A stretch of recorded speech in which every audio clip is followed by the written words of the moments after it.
Meu nome é Gustavo Silva Pereira, é um prazer vê-los aqui. A gente faz essa reunião com a intenção de dar informações para todos, com a intenção de que o caminho para o tratamento da obesidade seja o menos traumático possível. A gente sempre acredita que dar informações, especialmente nesse caso de tratamento de obesidade, talvez seja uma das coisas mais importantes para que você consiga levar adiante de uma maneira saudável. Nós fazemos essa reunião todo mês, já está fazendo acho que uns quase 20 anos, e na primeira parte nós vamos fazer uma explicação, uma aula do que é a cirurgia, do que é o tratamento de obesidade que a gente oferece na clínica, e em seguida nós vamos bater papo, vamos responder perguntas. Eu acho que é a maneira mais eficaz da gente poder explicar tudo, tirar as dúvidas todas. Muito bem. O que a gente se propõe a fazer é o tratamento cirúrgico e endoscópico da obesidade.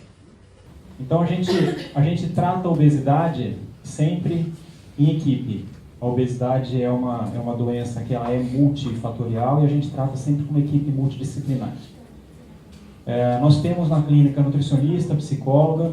O endocrinologista está aqui entre parênteses porque ele fazia parte da equipe e depois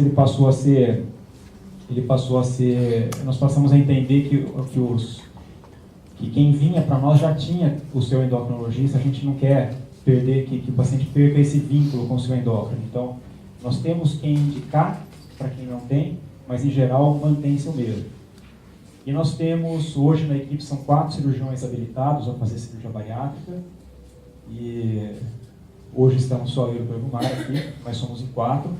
E tem uma equipe administrativa que cuida de documentação, de papelado, de convênio, marcar cirurgia, material. E sem isso a gente não conseguiria tratar. Bom, por que tratar a obesidade? É necessário tratar a obesidade? Quer dizer, não é mais aquilo só, estou um pouco acima do peso, é estético. Então, é necessário tratar a obesidade? Sim, é necessário. Obesidade é uma doença e ela está na classificação internacional de doença, ela tem um número, quer dizer, ela tem um CID, e é uma doença de controle difícil e mortalidade bastante alta. Provavelmente, a obesidade é a doença que mais mata no mundo. Mata na forma de diabetes que vem junto, da pressão alta, do derrame, do infarto. Socialmente, é muito difícil tratar a obesidade. As coisas que vêm junto, que essas dificuldades sociais são difíceis de tratar. Então, a obesidade é uma doença. E sendo uma doença, ela precisa ser tratada. O obeso mórbido, e aí nós vamos ver em seguida o que é um obeso mórbido, ele é um paciente que não consegue manter o peso baixo. Consegue até perder, mas não consegue manter baixo.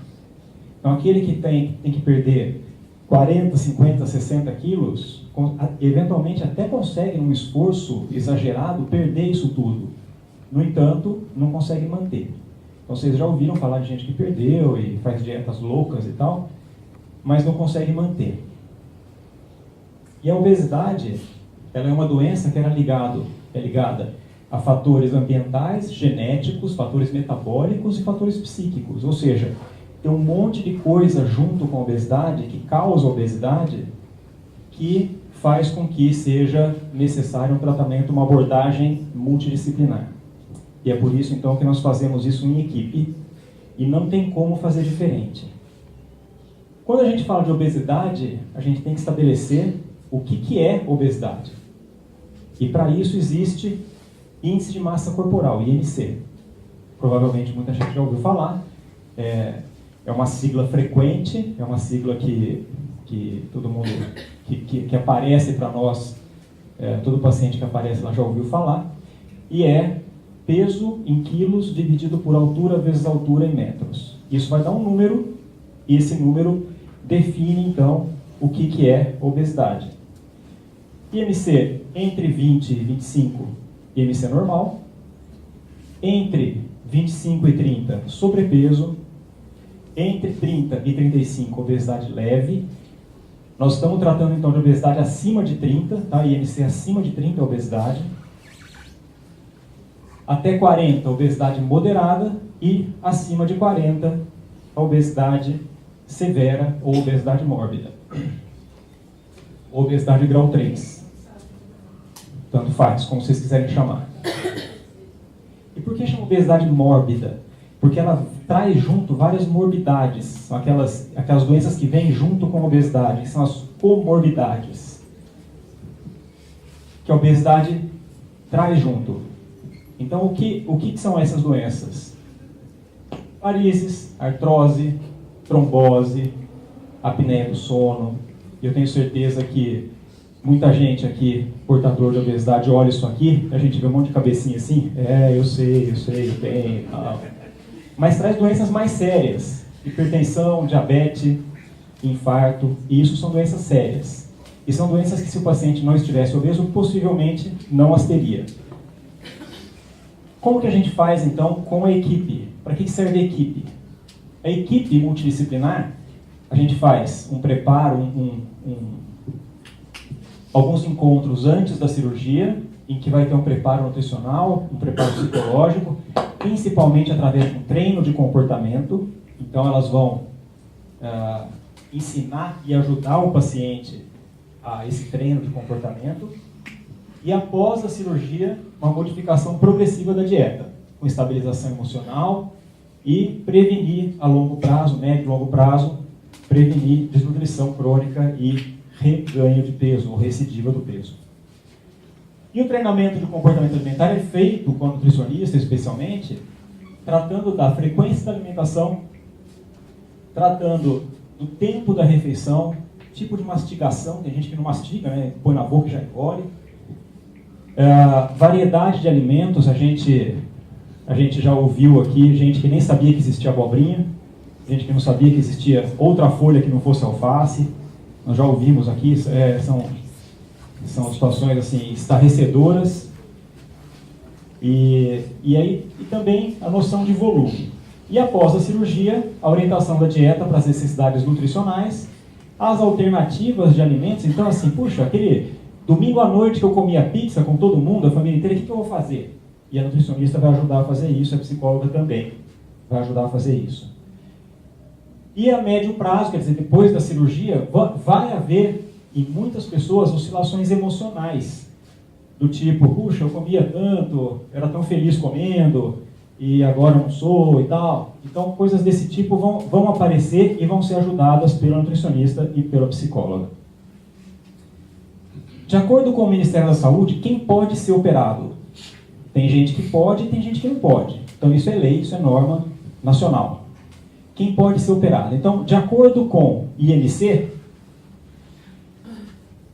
quem tem IMC acima de 40, entre 35 e 40, desde que tenha alguma doença associada, ou seja, aquele que está naquela faixa de 35 a 40, que tenha hernia de disco, hipertensão, diabetes, e essa lista de comorbidades também é colocada pelo Ministério da Saúde, e raras vezes indica-se em pacientes acima de 30, ou seja, obesidade leve, e para que se indique é necessário que tenha a caracterização de doença grave feita por um especialista.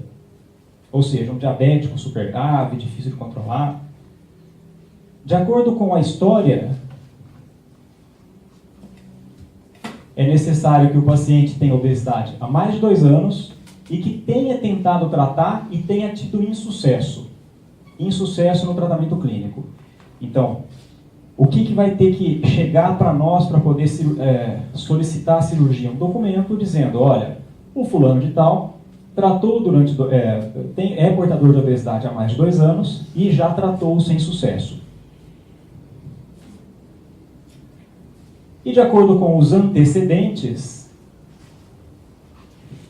quem estiver em uso de drogas ou alcoolismo não deve ser operado, e quem estiver em quadros psicóticos graves no momento não deve ser operado. Não quer dizer que pacientes psiquiátricos não possam ser operados, pelo contrário, eles podem estabilizar E aí depois podem ser operados. E alguns pacientes não devem ser operados. Que são aqueles que tenham um alto risco cirúrgico. Então é aquele que a gente solicita uma avaliação cardiológica, uma avaliação clínica, e o cardiologista diz para nós, olha, se levar para a mesa nesse momento, para a mesa de cirurgia nesse momento, tem um risco alto de infartar. Tem um risco alto na cirurgia. Doenças incuráveis ou em estágio terminal. Há um tempo atrás, algumas semanas atrás, chegou para mim um paciente com uma cirrose avançada. Não tem sentido a gente levá-lo para a cirurgia, submetê-lo a um risco para um ganho quase nulo. Pacientes que não têm expectativa de melhora na qualidade de vida. Então, quem são esses? São aqueles que a obesidade traz algum ganho. E tem gente que tem ganhos com a obesidade e que perder peso não vai ajudar muito. Pacientes que não compreendem o procedimento.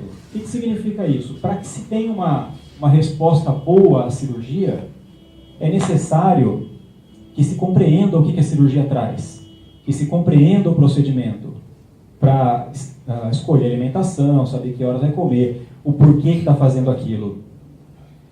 E pacientes sem o preparo pré-operatório também não devem ser operados. Existem aqueles que, neste momento, não devem ser operados, mas eles podem ser operados mais adiante. Então, houve uma mudança recente, brusca, do estilo de vida, tipo, perdeu o emprego, ou perdeu um ente querido, perdeu o pai, mãe, marido, ou separou recentemente. Então, ou teve uma hospitalização psiquiátrica recente. Então, esses pacientes, não é que eles não podem, eles podem, mas não nesse momento. Nesse momento, cuida disso aqui. Cuida disso. A hora que estiver estável, emocionalmente estável, vamos focar na cirurgia. A cirurgia exige o foco. E que cirurgia que nós estamos falando? Nós estamos falando de basicamente dois tipos de cirurgia que existem, que são bem aceitos no mundo. O primeiro é a gastrectomia vertical, ou sleeve, que é o nome em inglês, feito por laparoscopia. Então, o paciente geral sai com 5 ou 6 furinhos aqui, cortezinhos de 1 centímetro. O que se faz, então, é pegar o estômago e diminuir o tamanho do estômago. E por que sleeve? Sleeve é manga de camisa em inglês. E aí fica um tubinho como se fosse uma manga de camisa. É feito um corte, grampeamento no estômago. Faz-se isso aqui. Aquela parte sai do estômago. E o estômago passa a ser só isso daqui. Só essa parte tubular. O que acontece é que o paciente se sacia mais rápido, ele comia isso, ele passa a comer isso, e acaba tendo uma perda de peso por causa disso.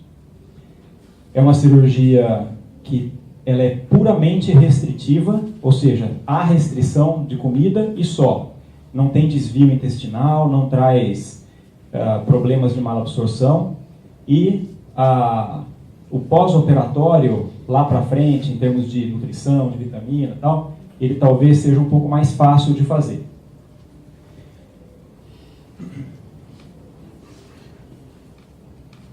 Então é uma cirurgia que ela vai ocorrer, não tem malabsorção. Em comparação com a outra cirurgia que eu vou mostrar agora, ela tem um pouco menos de perda de peso. Ela tem uma indicação restrita para pacientes que são portadores de refluxo, que tem queimação.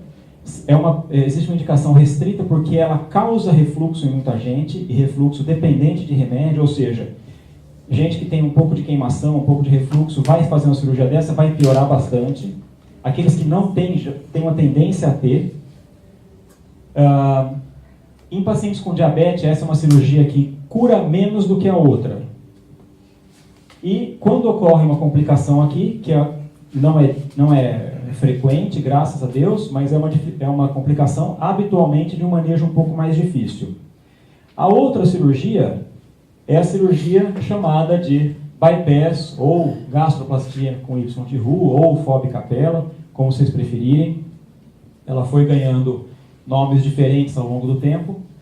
Hoje o que se fala mais é bypass. Hoje todo mundo vem com a dúvida, sleeve ou bypass, sleeve ou bypass. Então ela é feita da mesma maneira por laparoscopia, então não tem aqueles cortes maiores que tinha antes. Insere-se a câmera, as pinças, por esses furinhos. Diferente da outra, o que se faz é uma diminuição um pouco mais agressiva no tamanho do estômago, um pouco mais, fica um pouco mais restrito o volume do estômago. E para esvaziar aquilo lá, o que a gente faz então é pegar uma parte do intestino delgado e colocar lá em cima para aquele estômago poder ser esvaziado. O que acontece é que essa parte aqui, por essa parte passa bile, suco pancreático, suco gástrico, por essa parte aqui passa comida e eles vão se encontrar só aqui. Então é só daqui para frente que existe digestão. Então essa técnica, além de ter restrição, ela também tem um pouco de malabsorção. Então a digestão ela passa a ser menor. Existe uma alteração bem importante no trato digestivo, de maneira que a digestão fique comprometida e com isso aquele pouquinho que se come também tem um pouco daquilo que não se absorve.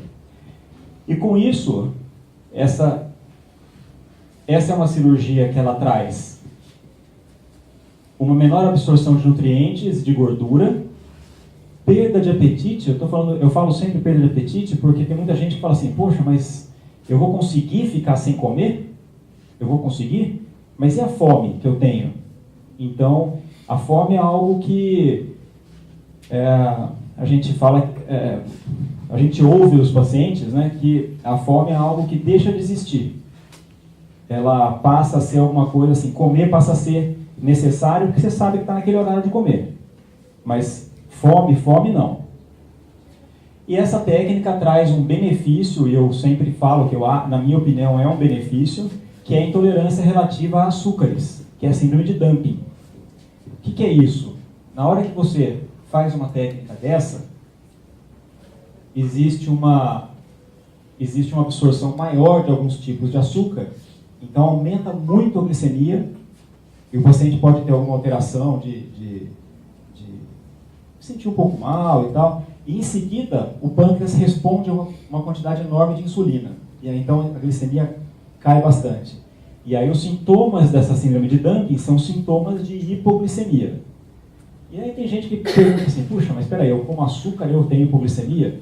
É meio paradoxal assim, mas é assim que funciona. E por que eu acho que é um benefício? Porque quem não come açúcar não tem. E quem não come açúcar mantém mais tempo o peso baixo. E quando eu falo açúcar, não é açúcar aquele que põe no café, não. É qualquer açúcar, qualquer carboidrato pode dar isso. Açúcar de fruta, inclusive. Tem gente que tem com suco de laranja, com melancia. Essa cirurgia, e na verdade essa reunião, ela tem vários motivos para vocês estarem aqui. Um deles é que a gente sempre gosta de esclarecer o que pode acontecer. Não só de bom, mas também de ruim. É importante que saiba o que pode acontecer de ruim. Porque assim, vai que acontece. Não vai acontecer, mas vai que acontece. Não era imprevisto. Então, o que existe de complicação?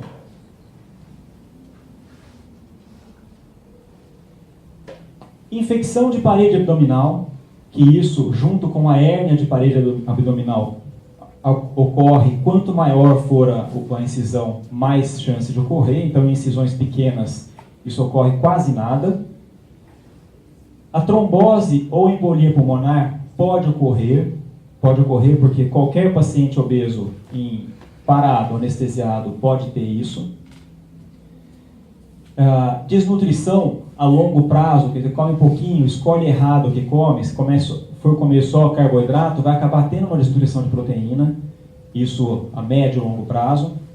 E essas aqui são complicações cirúrgicas, então obstrução intestinal e fístulas podem eventualmente acontecer após a cirurgia, numa porcentagem bastante pequena, mas pode ocorrer. A prevenção disso a gente faz isso rotineiramente, é quase que não se tem nenhum trabalho a mais para fazer isso. Faz parte da rotina. Então, a primeira prevenção, laparoscopia previne hérnia, previne infecção. Antibiótico terapia específica para cirurgia. Usa-se antibiótico na hora que a anestesia já coloca antibiótico. A fisioterapia respiratória é feita no hospital para todo mundo, para facilitar a parte pulmonar.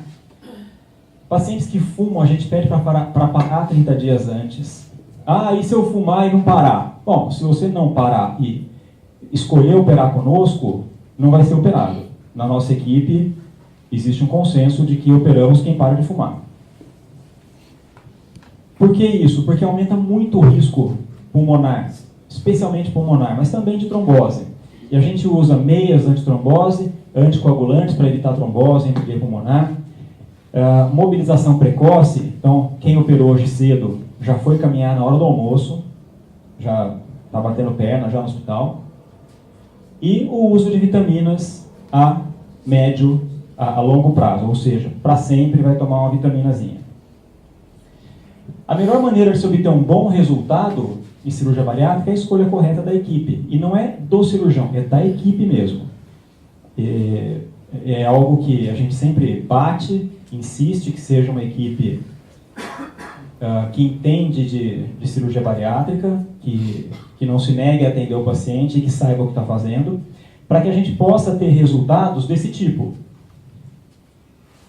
Perda de peso em 18 meses entre 35% e 40%. Ou seja, aquele que operou com 100 quilos deve cair para uns 65, 62, por aí. 18 meses está 1 ano e meio. Então, em 1 ano e meio, isso aí, você tem uma perda de peso que dá para medir. Melhora ou cura dessas doenças? Diabetes, pressão alta, dor nas pernas, incontinência urinária, refluxo gastroesofágico, insuficiência cardíaca, aumento de colesterol e aumento de triglicéridos. Isso tudo melhora ou cura. A cirurgia bariátrica, ela tem uma característica importante que fez mudar o tratamento de algumas doenças. Por exemplo, diabetes. Diabetes hoje cura com cirurgia bariátrica. Sabe-se que cura, uma porcentagem bem alta. E com isso nós temos uma melhora de vida em 100% dos pacientes que são submetidos à cirurgia e que são escolhidos e indicados adequadamente. Após a cirurgia, não deixe de usar as medicações habituais. Porque às vezes eu falo aqui, trata hipertensão, trata diabetes, então o paciente vai para casa e já não toma mais remédio. Não é assim, não é... Algumas vezes é rápido, mas não tão rápido. Então, continue tomando remédio de pressão, continue tomando remédio de diabetes. Quem vai mexer nesses remédios é o clínico, é o endócrino, é o cardiologista. Então, operou hoje, já deixa marcada uma consulta para daqui uns 15 dias. Caminhar com aumento gradativo do tempo. Para que caminhar? Para mobilizar sangue, secreções pulmonares, evitar complicação. Então, saiu do hospital, vai caminhar 10 minutos, aumenta 1 minuto por dia. No final de um mês, está caminhando 40 minutos por dia. Excelente. Se caminhar 40 minutos por dia para sempre, tá excelente. Vai ser mais saudável que 95% das pessoas. A alimentação adequada, quem vai dar é a nutricionista. Não é rede social, não é Facebook que vai dar nutrição, não é propaganda, não é no salão de cabeleireiro que vocês vão ver nutrição, não é fazendo a unha. Quem vai dar a nutrição adequada é a nutricionista que entende de cirurgia bariátrica. Queda de cabelo. Vai cair cabelo depois da cirurgia? Eu ouvi falar que cai cabelo. Mais ou menos uns 3 meses depois da cirurgia começa a cair. E mais ou menos 3 meses depois para de cair. Estou vendo que tem gente que está com expectativa. Quem não tem cabelo não vai crescer, tá? Então, já apareceu gente aí pondo a mão na cabeça. Mulheres com anticoncepcionais, que usam anticoncepcionais. O anticoncepcional, ele existe uma teoria de que o anticoncepcional ele não é absorvido adequadamente, e se for absorvido, talvez ele não seja distribuído adequadamente. Ou seja, pode ser que ele não tenha a mesma eficácia que se espera depois da cirurgia bariátrica. Então, o que fazer com isso? Converse com o ginecologista antes da cirurgia, que é melhor, sobre a possibilidade de fazer um outro método de contracepção. Por exemplo, um dispositivo intrauterino, um DIU. O DIU com hormônio funciona muito bem para quase todo mundo. E cirurgias plásticas? Quando começa a cirurgia plástica? Porque tem gente que já volta com 10 dias quando já quer marcar o cirurgião plástico. Não. Vamos marcar o cirurgião plástico primeiro. Nós não sabemos como é que vai ficar depois. Então espera perder tudo, aguenta um pouquinho, não sai comprando roupa, porque vai demorar 1 ano e meio para estabilizar o peso. Aí depois disso vai ver cirurgia plástica. O segmento da equipe e a realização de exames, ela é a melhor maneira de prevenir boa parte das complicações e do reganho de peso. Não existe mágica, a cirurgia não é mágica, ela depende de empenho pessoal, ela depende de um mínimo de disciplina pessoal, de um pouco de dedicação, e realmente quem já operou sabe que é uma disciplina que dá para ter, dá tranquilo para ter. E na hora que você percebe que está perdendo peso, que está vivendo mais leve, vivendo mais saudável, você anima com essa disciplina, anima a fazer isso.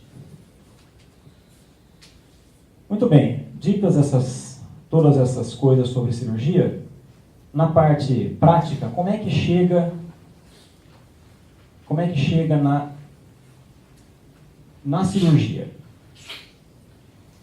A gente pede que venha na reunião e a partir de agora nós vamos pedir também que olhe na internet. Vão ficar divulgadas em breve aí essas informações. Vai numa consulta com um dos cirurgiões, faz a autorização do convênio, ou quem não precisa de convênio já vai atrás de exames de laboratório, endoscopia, ultrassom. As avaliações clínicas necessárias, no mínimo cardiologista e endócrino, são necessárias. O preparo com a nutricionista e com a psicóloga. Aí depois volta conosco, o cirurgião vai vê-los depois que tiver com exames feitos e que tiver com as avaliações iniciadas, com os preparos iniciados. Finaliza o preparo nutricional e psicológico. Aí nós temos um termo de consentimento, que é um documento que tem que assinar antes de qualquer cirurgia, e aí então a gente marca a cirurgia. Ok?